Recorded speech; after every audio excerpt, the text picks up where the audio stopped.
Shalom peuple de Dieu, je vous salue au nom de Jésus-Christ de partout. Je suis très content de vous revenir encore une fois de plus ce matin. Ça dépend de l'heure que vous allez nous suivre. Je suis très content de voir comment vous nous faites encore confiance. Vous nous faites encore plutôt confiance en s'abonnant sur notre chaîne. Que Dieu vous bénisse, ceux-là qui suivent nos prédications et ceux-là qui partagent. Que Dieu vous bénisse richement. Mais aujourd'hui, je suis venu avec un petit thème parce que j'ai reçu un message de l'un de nos abonnés qui m'a posé la question, frère Siméon, est-ce que si quelqu'un a déjà tué ou il a déjà versé le sang, Dieu est capable de le pardonner? Que Dieu vous bénisse. J'étais totalement dans la joie parce que vous nous faites confiance. Vous nous faites confiance et nous aussi, nous allons faire de nos mieux pour pouvoir vous transmettre tout le message en détail d'après la parole de Dieu. Parce que notre source de sagesse, ce n'est que la parole de Dieu. C'est la seule source de sagesse.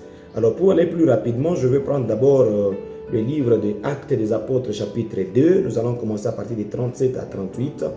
Nous lisons au nom de Jésus-Christ. Après avoir entendu ces discours, ils eurent les cœurs vivement touchés et ils dirent à Pierre et aux autres apôtres, « Hommes frères, que ferons-nous » Pierre leur dit, « Repentez-vous et que chacun de vous soit baptisé au nom de Jésus-Christ. Et vous recevrez les dons du Saint-Esprit, car la promesse est pour vous, pour vos enfants et pour tous ceux qui sont au loin, en aussi grand nombre que le Seigneur, notre Dieu, les appelle. » Que Dieu vous bénisse. Alors, si je viens répondre à cette question, c'est parce que mon frère, je ne sais pas dans quel état vous vous retrouvez, mais Dieu parle tantôt d'une manière, tantôt d'une autre. Je vais te répondre directement, mon frère.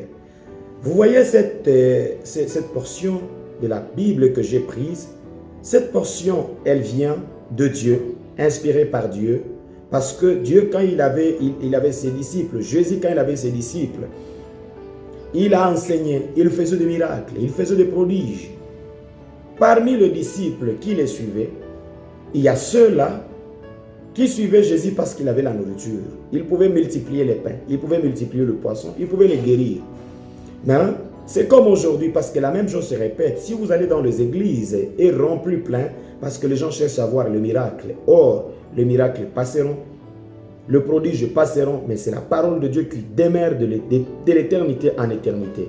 Alors, Jésus-Christ avait choisi Pierre pendant qu'il avait dit aux autres de quitter. Il a dit, vous me suivez pourquoi? Que dites-vous de moi? Ils ont interprété de leur manière, mais il est arrivé à un point où il a dit que celui qui ne boira pas mon sang et celui qui ne mangera pas ma chair n'aura pas la vie éternelle.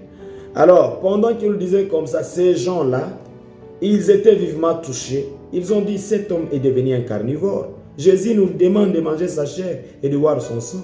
Moi, je ne peux pas faire ça. Ils ont commencé à quitter. Mais le disciple était resté toujours à son côté. Alors, il leur pose la question, et vous, qu'est-ce que vous attendiez? Pierre a dit, à qui irions-nous? À qui irions-nous? Nous savons que c'est toi le seul Dieu qui a les paroles de vie. C'est par là que Dieu a donné la révélation. Il a dit, ce que toi, Pierre, tu as dit, ça ne vient pas de toi, mais ça vient de Dieu. Et sur toi, Pierre, je bâtirai mon église. Alors, il leur avait promis que je partirai au ciel, vous préparer de demeure, mais je ne vous laisserai pas des orphelins. Je vous enverrai le Saint-Esprit qui va vous conduire jusqu'à la fin du temps. Alors, ces jours-là, pendant qu'ils priaient, ils étaient dans la chambre haute en train de prier. Et pendant qu'ils priaient, le Saint-Esprit est descendu sous la forme de la colonne de feu. Ils ont commencé à parler en langue. Et ceux-là qui étaient du dehors, ils ont entendu les gens qui parlaient en langue, ils ont commencé à dire que ces gens sont ivres. Alors Pierre est sorti, il a dit, nous ne sommes pas ivres, il est encore 9 h du matin. Est-ce que quelqu'un peut s'enivrer à 9 h du matin? Nous ne sommes pas ivres, mais c'est le Saint-Esprit qui nous a été promis par le Seigneur Jésus-Christ, le Messie que vous avez crucifié. C'est le Saint-Esprit qui est descendu sur nous. Alors il leur avait enseigné, pendant qu'il est renseigné, il y a des gens qui étaient vivement touchés dans leur cœur. Ils ont posé la question à Pierre et à Paul. Hommes, frères, que ferions-nous? Alors Pierre leur a dit, repentez-vous et que vous soyez baptisés au nom de Jésus-Christ et vous recevrez les dons du Saint-Esprit. Que Dieu vous bénisse. Alors je vais directement répondre à mon précieux frère. Il n'y a aucun péché que Dieu ne pardonne pas. Il n'y a aucun péché que Dieu ne pardonne pas. Tous les péchés sont pardonnables. Sauf que si tu blasphèmes contre le Saint-Esprit, là tu ne seras pas pardonné. Mais si tu commets le péché, par exemple, tu as volé, tu as tué, tu as avorté, tout le péché que nous connaissons. Mais si tu reviens à Jésus-Christ, tu te répands, tu renonces à tes péchés, Dieu est prêt pour te pardonner. Car Jésus-Christ lui-même a dit que venez à moi, vous tous qui êtes fatigués et chargés, je vous donnerai du repos. Il a dit, reposez tous vos fardeaux sur moi. Que Dieu vous bénisse. Frère, quel que soit le nombre de péchés, viens à Jésus, confesse, Seigneur Dieu, j'ai péché, j'ai volé, j'ai tué, j'ai fait ça. Dieu est prêt pour te pardonner. Et quand il va te pardonner, il va te rendre une personne nouvelle. Tu ne seras plus l'ancienne personne, mais tu seras une nouvelle personne. Que Dieu vous bénisse. Alors, si tu te retrouves peut-être dans un problème, dans un cas très difficile, peut-être tu te rends compte que je ne serai jamais pardonné, mais je te jure, mon frère, ma soeur, viens à Jésus avec tes nombreux péchés, il est prêt pour te pardonner. Et quand tu te répands, tu confesses tes péchés, on t'amène dans les eaux de baptême, on te baptise au nom de Jésus-Christ. Et sachez que tous les péchés vont aller dans la mer de l'oubli. Le péché va aller avec de l'eau, tu deviendras une nouvelle personne.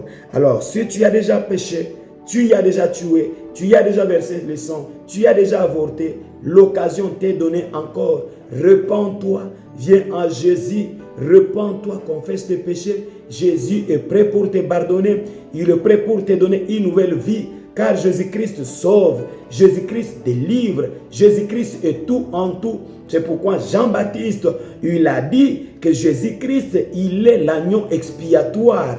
Il est le Dieu qui nous pardonne à tous nos péchés. Il prend nos péchés légers dans la mer de l'oubli. Comme il était dans l'Ancien Testament, on l'appelait la bouc Azazel. Alors Jésus est venu dans la chair humaine.